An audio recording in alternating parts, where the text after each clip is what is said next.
Bentrok di Muntilan diduga libatkan sayap parpol mencekam motor dibakar.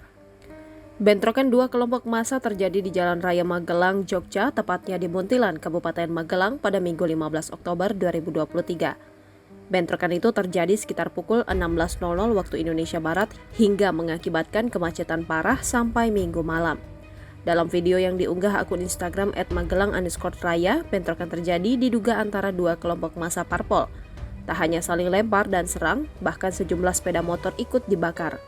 Terjadi kerusuhan di Muntilan sore ini, kronologi masih nunggu info lanjutan, tulis keterangan unggahan tersebut. Beberapa netizen pun memberikan informasi jika bentrokan itu melibatkan massa Gerakan Pemuda Kabah dan PDIP. Aparat kepolisian pun mencoba mencegah bentrok terjadi. Sayangnya, jumlah petugas kepolisian tidak sebanding dengan jumlah massa. Dua kelompok massa terlibat bentrokan di Muntilan, Kabupaten Magelang, Jawa Tengah pada Minggu 15 Oktober 2023. Kepala Kepolisian Resor Kota Magelang, Kombes Pol Ruruh Wicaksono mengatakan, awalnya ada satu kelompok mengadakan kegiatan di lapangan Supardi, Sawitan, Kecamatan Mungkit, Kabupaten Magelang. Sekitar pukul 15.00 waktu Indonesia Barat, kegiatan selesai.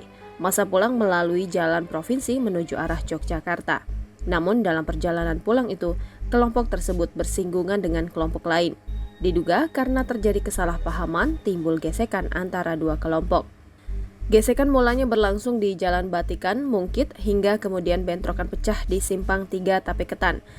Menurut Ruruh, kericuhan berhasil diredakan aparat sekitar pukul 18.30 waktu Indonesia Barat.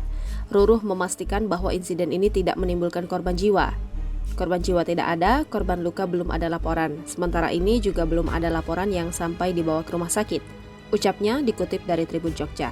Sementara itu Bupati Magelang Zainal Arifin menuturkan dua kelompok yang bentrok di Muntilan itu akan dimediasi pada Senin 16 Oktober 2023.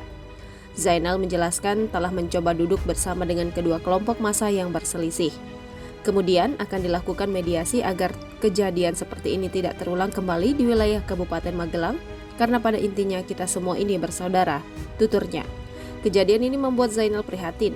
Ia pun meminta maaf kepada masyarakat yang terganggu dengan bentrokan ini. Tentunya kami atas nama pemerintah Kabupaten Magelang menyampaikan permohonan maaf kepada seluruh warga masyarakat, khususnya kepada para pengendara yang terganggu dengan kejadian ini. Semoga hal ini tidak terjadi lagi ke depan, jelasnya.